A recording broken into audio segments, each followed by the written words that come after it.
নমঃ পার্বতী পতে হর হর মহাদেব। আমি স্বপ্না, আর আমি আজকে বৃহৎ শিব মহাপুরাণের ষোড়শ অধ্যায়ের কেতকী ও চম্পক পুষ্পে শিব পূজা নিষেধ এর আজকে 10 নম্বর, 11 নম্বর এবং 12 নম্বর পাঠ করতে চলেছি। তো তোমরা সকলে চলে এসো বৃহৎ শিব মহাপুরাণের এই মধুর বাণী শ্রবণ করতে। আজকের শ্লোকটি হলো তৎ কুসুমম ন বিদ্যুৎ যচৈব্য শিব বল্লভম চম্পকম কেতকম হিতা অন্নম সর্বম শিবেহর পয়েত। শ্লোকটির অনুবাদ আজকে 10 নম্বর পাঠ থেকে পাঠ করতে চলেছি। তো শ্লোকটির অনুবাদ হলো, যার ক্ষুরদেশে আছে বেদ চতুষ্টয়, সুধাসম দগ্ধ স্রোতে সিন্ধুগণ রয়। অতএব হে শঙ্কর, গাভিতে নিশ্চিত এই ত্রিজগৎ সদা রয় প্রতিষ্ঠিত। এমন গাভীকে যেই প্রদক্ষিণ করে কিংবা আরাধনা করে স্বভক্তি অন্তরে, ধরাতল প্রদক্ষিণে যেই পুণ্য হয় সেই রূপ সমপুণ্য লভিবে নিশ্চয়। যেই জন পৃথিবীকে করয়ে প্রদান অথবা একটিমাত্র ধেনু করে দান, উভয় দানেতে তুল্য ফল লাভ করে, তাহাতে সন্দেহ নাই শাস্ত্রের বিচারে। গরুর সকল অঙ্গ সদাই পবিত্র, স্পর্শ মাত্রে সর্বপাপ হয় বিদূরিত। যে সব পাপের কোনো নাই প্রায়শ্চিত্ত, গদানে অবশ্য তাহা হয় দূরীভূত। মাতৃকন্যা বেদ কিংবা গো বিক্রয়ী জন কোনরূপে পাপ মুক্ত না হয় কখনো। এই মিথ্যাবাদী দুষ্টু ব্রাহ্মণ দুর্মতি গোবিভাগ করিবারে উদ্যত সম্প্রতি। হে শঙ্কর, কি বলিব এই দুরাচার, কেমন করিয়া ভক্ত হইল আপনার। এমতো নারদ বাক্য করিয়া শ্রবণ, তার প্রতি কহিলেন দেব পঞ্চানন। হে নারদ, তুমি মম প্রিয় যে, নিশ্চয় এক্ষণে তাহাই কর যাহা চিত্তে লয়। নিজ পাপ ফল ভোগ করিয়া ব্রাহ্মণ সদ্গতি লোভে যাতে করিবে এমন। শিবের আদেশ পেয়ে নারদ তখন চম্পক বৃক্ষের স্থানে করেন গমন। পুনরায় কহিলেন সেই বৃক্ষবরে, প্রত্যহ তোমার পুষ্প কে চয়ন করে।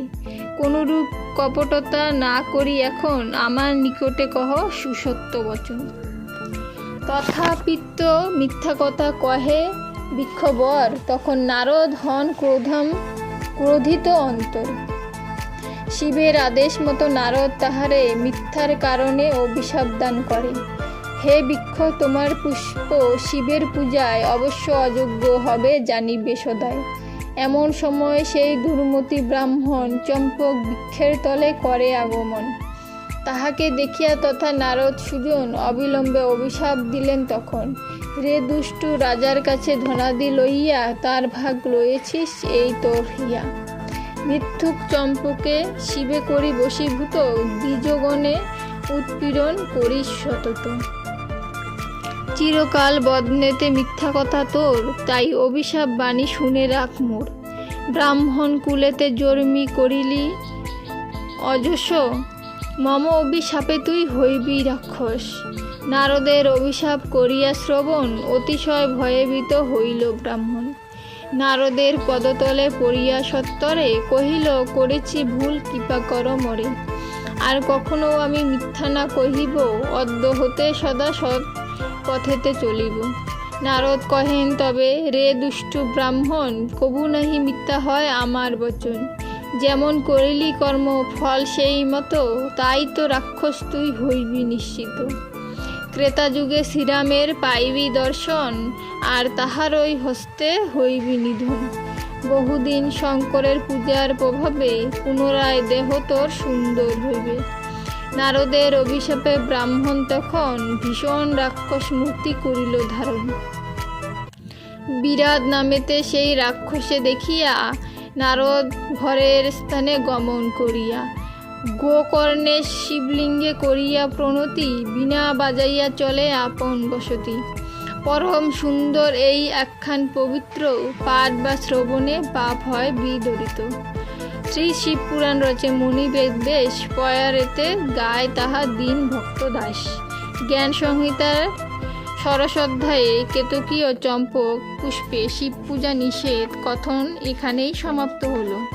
তো তোমরা সকলে অবশ্যই চেষ্টা করবে ষোড়শ অধ্যায়ের এই শিব পুরাণের মধুর বাণী শ্রবণ করার। আজকে ষোড়শ অধ্যায় সমাপ্ত হলো, এরপর দিন থেকে আমি সপ্তদশ অধ্যায় শুরু করব।